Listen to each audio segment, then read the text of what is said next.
呢度係香港歷史博物館嘅故事展覽，呢度係數十年前嘅涼茶鋪情景。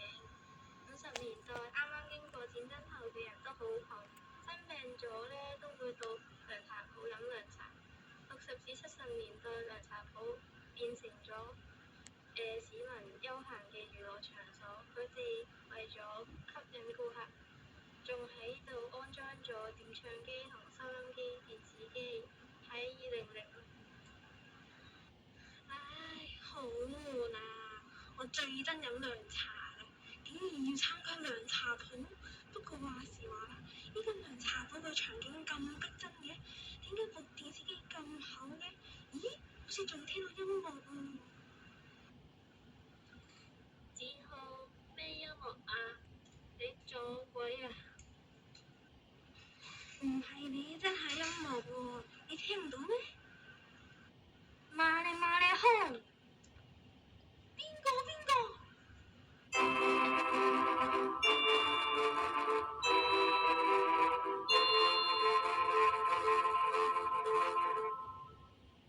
哎呀，跌到我好痛啊！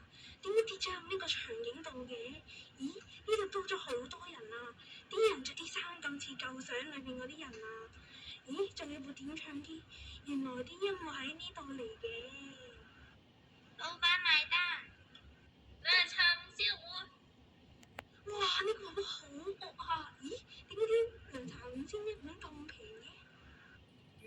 這就是出名的24味顏色墨黑色，入口苦難可清熱解毒，仍然有益，但又不像奶茶一樣所有人都可以飲，就好似人生一樣，先苦後甜，充滿矛盾。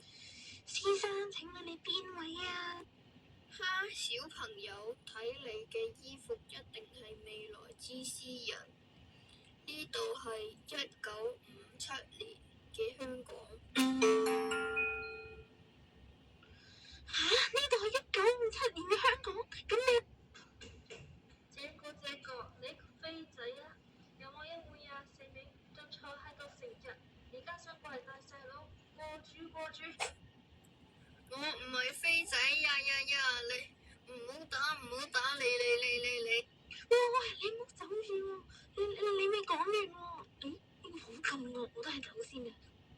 細路，你想去邊啊？你冇24味咪俾錢咯！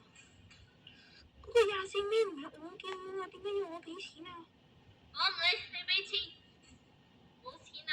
咁你留喺度打工啦。反正我都冇地方可以去，就喺度住住先啦。好咯。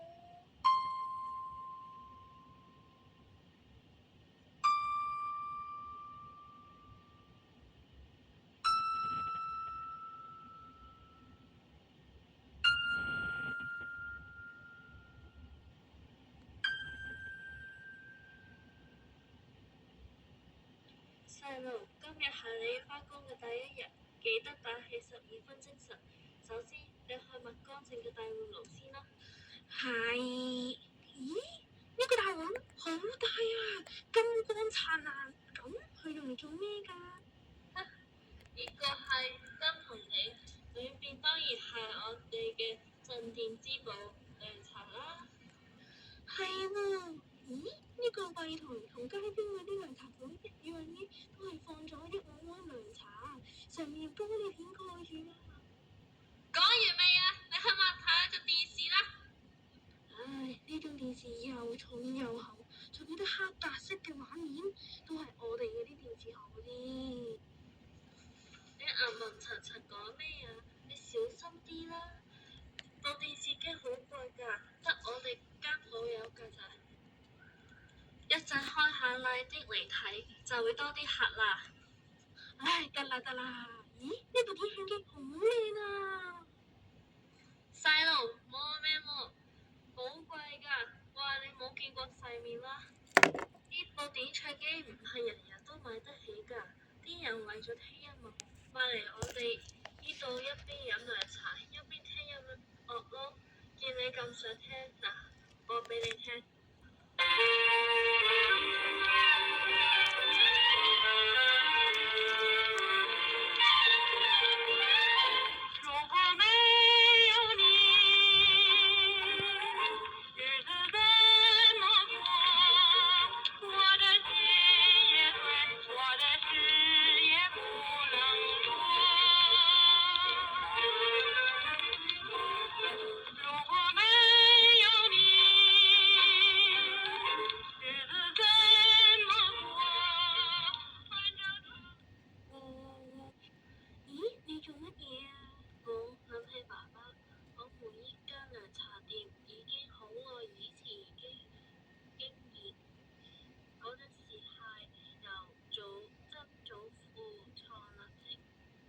後大家都好窮，啲工人都病晒，冇錢去睇醫生，都會嚟我哋間涼茶店買涼茶醫病。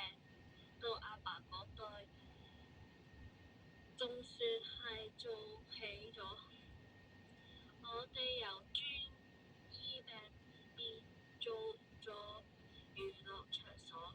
大熱天時，啲人想嘆下涼，就嚟我哋涼茶鋪吹吹風扇、聽聽歌、跳跳舞、飲飲涼茶。不過，自從爸爸去世之後，有個人一直嚟騷擾我哋。佢話佢嚟自未來，而且話俾我知未來涼茶鋪已經消失咗，叫我早啲退休。邊個咁冇良心？婆婆，你唔好喊啦！嗰個人係咩人嚟㗎？呢個賊白黨死飛仔簡直係喪盡天良。又關你事？哥哥，乜又係你啊？上次你話我嚟自未來，睇嚟你嘅身份應該都唔簡單喎。我係邊個唔緊要，眼前最重要嘅係一齊對付嗰個大壞蛋。我知道你叫子浩，聽住我講，我會送你返2022年一趟，你去謝老師嗰度收集一啲有關涼茶嘅資料，然後返嚟同大壞蛋決死一戰。麻利空！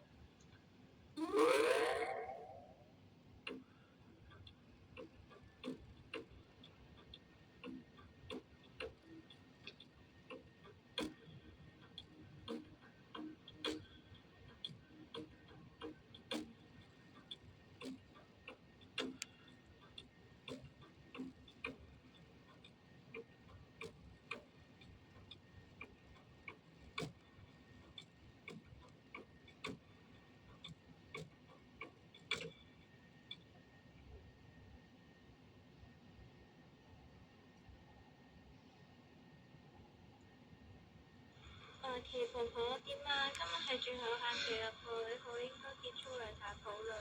你蝦人係實。特務榮，估唔到你真係嚟咗呢度破壞非物質遺產。廢話少說，我哋嚟一場辯論啦！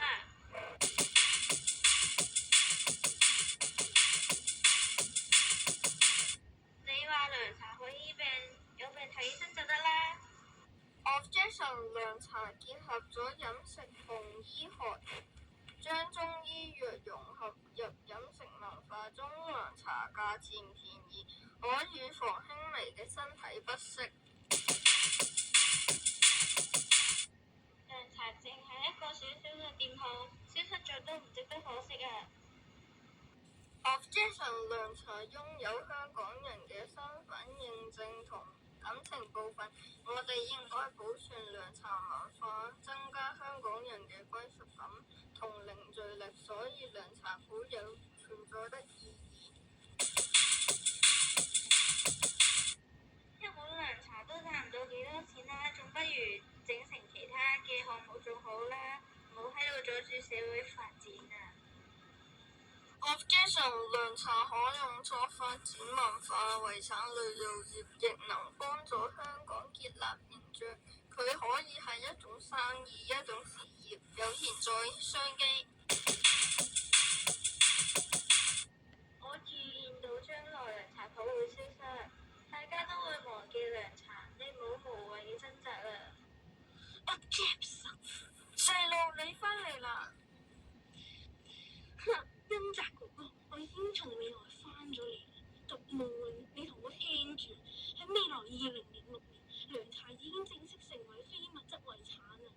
而且，即使喺2022年未來，涼茶鋪依然用各種形式存在。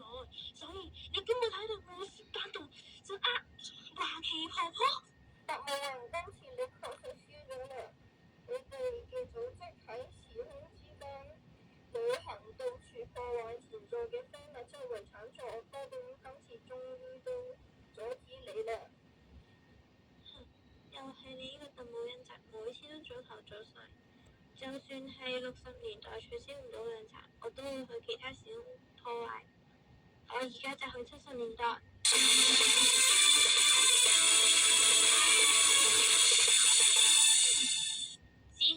子豪，你冇事啊嘛？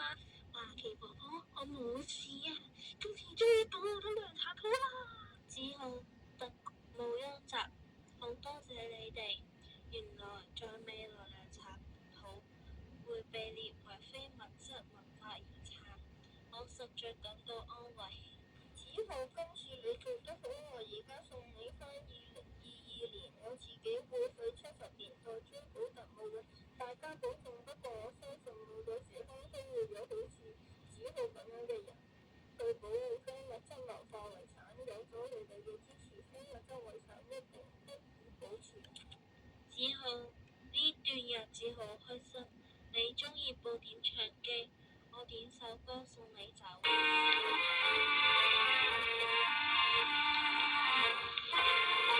我